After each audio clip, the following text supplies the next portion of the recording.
सातारा जिल्ह्यात घडलेल्या घटनांचा घेऊयात सुपरफास्ट आढावा।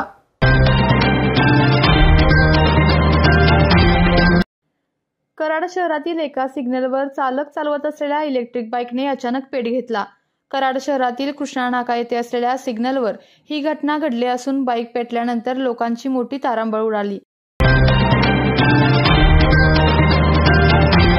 सातारा पोलीस दलातील बॉम्ब शोधक व नाशक पथकातील तसेच ऑल इंडिया ड्युटीमेट स्पर्धेत सुवर्ण पदक मिळवून भारताला पहिला क्रमांक येण्याचा बहुमान मिळालेला सूर्या या श्वानाचा मंगळवारी हृदयविकाराने मृत्यू झाला। शासकीय इतमामात मानवंदना देऊन त्याला अखेरची मानवंदना देण्यात आली। जिल्ह्यात लंपी चर्मरोगाचा फैलाव वाढत चालल्याने जिल्हाधिकाऱ्यांनी सोमवारी गोवर्गीय जनावरांबाबत काही प्रमाणात निर्बंध लागू केले आहेत। त्यानुसार आता बैलगाडा शर्यत, गोवर्गीय प्राण्यांची वाहतूक आदींसाठी हे निर्बंध असतील। यासाठी संबंधित जनावराला 28 दिवसापूर्वी लंपी प्रतिबंधक लसीकरण केलेले असेल।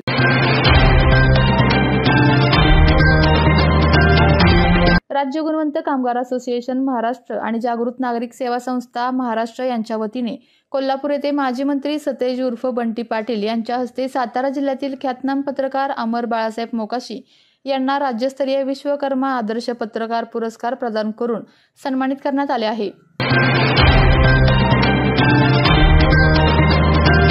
कोडोली भागातील समर्थनगर हद्दीमध्ये असणाऱ्या देगाव फाट्यावर कचऱ्याचे साम्राज्य झाले असून गेल्या अनेक दिवसापासून या ठिकाणी बसणारे भाजीवाले तसेच फळ विक्रेते रात्रीच्या वेळी जाताना या ठिकाणी सडक्या भाज्या रस्त्यावरच फेकून जात आहेत। राज्यात अनेक भागात खूप वेगवेगळ्या आणि अनोख्या प्रथा आहेत। अशीच एक शिव्या देण्याची अनोखी प्रथा सातारा जिल्ह्यातील खंडाळा तालुक्यात असणाऱ्या सुखेड आणि बोरी या दोन गावात नागपंचमीच्या दुसऱ्या दिवशी साजरी केली जाते। गेल्या अनेक वर्षापासून सुखेड आणि बोरी या दोन गावातील महिला दोन्ही गावाच्या वेशीवर असणाऱ्या एका ओढ्यावर येऊन एकमेकींना जोरजोरात हात हलवत शिव्या देतात। सातारा नगरपालिकेतील सर्व्हर ठप्प असल्यामुळे 3 दिवसापासून जन्ममृत्यू दाखले रखडले असून नागरिक त्रस्त झाले आहेत। संतप्त नागरिकांनी शासनाकडे पर्यायी व्यवस्था करण्याची जोरदार मागणी केली असून सातारा नगरपालिकेतील जन्म मृत्यू विभागाचा सर्व्हर 3 दिवसापासून डाऊन असल्यामुळे आवश्यक शासकीय, वैद्यकीय आणि शैक्षणिक कामासाठी दाखले न मिळाल्याने नागरिकांची मोठी गैरसोय होत आहे।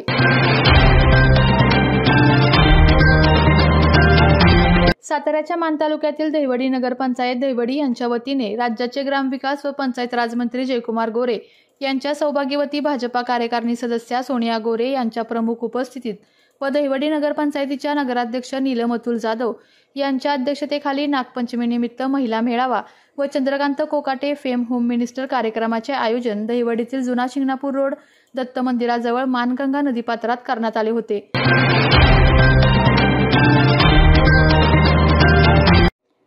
कोयना धरण पाणलोट क्षेत्रासह तालुक्यात पावसाचा जोर सलग दुसऱ्या दिवशी कमी झाला असून धरणातील पाणीसाठा नियंत्रणात असल्याने काल सायंकाळी 5 वाजता 6.5 फुटांवरून 4 फुटांवर आणलेले दरवाजे आज 4 फुटांवर स्थिर ठेवले आहेत।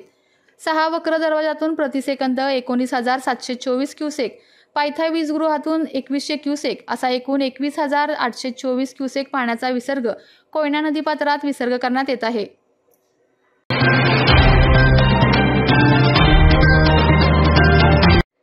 कराड शहरातील भाजपच्या नवीन पक्ष कार्यालयाचे उद्घाटन भाजपा सातारा जिल्हाध्यक्ष आमदार डॉक्टर अतुल भोसले यांच्या हस्ते करण्यात आले। नवीन पक्ष कार्यालयातून पक्षवाढीसह शासनाच्या विविध योजना नागरिकांच्या पर्यंत पोहोचवण्यासाठी सक्षमपणे काम करणार असल्याची प्रतिक्रिया आमदार डॉक्टर अतुल भोसले यांनी दिली आहे। घाटमाथ्यावर होणाऱ्या मुसळधार पावसामुळे कौंदणी येथील डोंगर कपारीत निसर्गरम्य ठिकाणी असलेले कांजाई देवी मंदिर कोसळले आहे। हे मंदिर पुरातन असून ही देवी नवसाला पावणारी असून येथे दर्शनासाठी लांबून भक्त भाविक येत असतात। सध्या घाटमाथ्यावर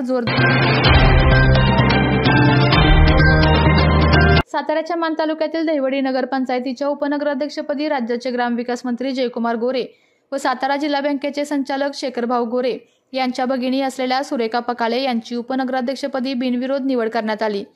नुकताच रक्षाबंधनाचा सण येऊन ठेपलेला असतानाच सुरेखा पकाले यांना उपनगराध्यक्ष पदाची संधी देऊन भावांनी बहिणीला उपनगराध्यक्ष पदाची अनोखी भेट दिल्याने चर्चेचा विषय ठरला आहे। येत्या 27 ऑगस्ट रोजी श्री गणरायाचे सातारा जिल्ह्यामध्ये आगमन होत असून श्रींच्या आगमन सोहळ्याच्या भव्य मिरवणुका साताऱ्यातून गेल्या काही वर्षापासून निघत आहेत। या मिरवणुका सातारकरांना त्रास न होता आटोपशीर पद्धतीने काढल्या जाव्यात आणि त्या शक्यतो शनिवार रविवार काढाव्यात असे आवाहन पोलीस अधीक्षक तुषार दोशी यांनी केले। पाचगणीच्या सिडनी पॉइंट येथे माझी वसुंधरा अभियानांतर्गत उभारण्यात आलेले सोलर ट्री अवकाळी पावसात पडल्याबाबत संबंधित ठेकेदाराला काळ्या यादीत टाकून अनामत रक्कम जप्त करावी अशी मागणी करण्यात आली होती। मात्र पाचगणी नगरपालिकेचे मुख्याधिकारी पंडित पाटील यांनी संबंधित कामाच्या कार्यादेशामध्ये देखभाल दुरुस्ती कालावधी शिल्लक असल्याचे कारण दाखवत संबंधित ठेकेदाराला पुन्हा काम करून घेण्याचे आदेश दिले आहेत। राजकीय दबावापोटी पंडित पाटील यांनी ठेकेदारावर कारवाई केली नसल्याची चर्चा शहरात आहे। कार्यकर्त्यांचा ठेकेदार हा राजकीय दबाव पाचगणी शहरातील विकास कामात नेहमीच पाहायला मिळत आहे। पाचगणीचा कृतीशील शाश्वत विकास गुणवत्तापूर्ण कधी होणार हा प्रश्न सर्वसामान्य जनतेकडून विचारला जात आहे। वै येथे प्रजापिता ब्रह्मकुमारी ईश्वरीय विश्वविद्यालयाच्या इमारतीचे भूमिपूजन मंत्री मकरंद पाटील यांच्या हस्ते झाले। यावेळी बोलताना स्पर्धेमध्ये जग जवळ आले असून तरी शांतता आध्यात्मिक ज्ञान व स्वयंविकास आणि व्यक्तिगत बदलांसाठी प्रजापिता ब्रह्मकुमारी विश्वविद्यालय करत असलेले काम सामाजिक आध्यात्मिक गरज आहे असे प्रतिपादन राज्याचे मदत आणि पुनर्वसन मंत्री मकरंद पाटील यांनी केले आहे। ग्रामीण भागातील लोकांच्या जीवनात आर्थिक परिवर्तन करण्यासाठी जिल्हा बँकेचे नेहमीच सहकार्य राहील अशी ग्वाही खासदार नितीन पाटील यांनी दिली आहे। खंडाळा तालुक्यातील हरिपूर येथील नवीन विकास सेवा सोसायटीच्या उद्घाटनाप्रसंगी ते बोलत होते। महाबळेश्वरमधील पर्यटन निवास प्रकल्पाचा ताबा महाराष्ट्र पर्यटन विकास महामंडळाकडून खासगी कंपनी TNT इन्फ्रा यांच्याकडे सुपूर्द करण्याची प्रक्रिया जवळजवळ पूर्ण झाली आहे। 1 ऑगस्ट 2025 पासून या प्रकल्पाचे संपूर्ण नियंत्रण संबंधित खासगी कंपनीकडे जाणार असल्याने येथील 40 कामगार अक्षरशः शासनाच्या या धोरणामुळे रस्त्यावर आले आहेत। शासकीय तंत्रनिकेतन कराड संस्थेतील प्रथम व थेट द्वितीय वर्ष पदविका अभियांत्रिकी केंद्रीय प्रवेश फेरीद्वारे न भरलेल्या व संभाव्य रिक्त होणाऱ्या जागांसाठी संस्थास्तरीय प्रवेश फेरी घेण्यात येणार आहे अशी माहिती शासकीय तंत्रनिकेतनचे प्राचार्य डॉक्टर सुरेश पाटील यांनी दिली आहे।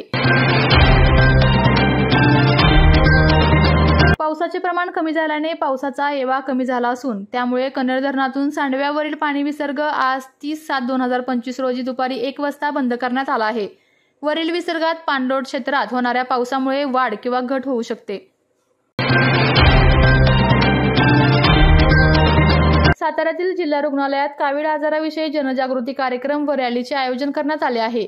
कावीळ नियंत्रण सप्ताहानिमित्त आरोग्य कर्मचाऱ्यांचे कावीळ लसीकरण, जिल्हा कारागृह बंद्यांची तपासणी, गरोदर मातांची तपासणी तसेच विविध जनजागृती कार्यक्रमाचे आयोजन करण्यात आले आहे।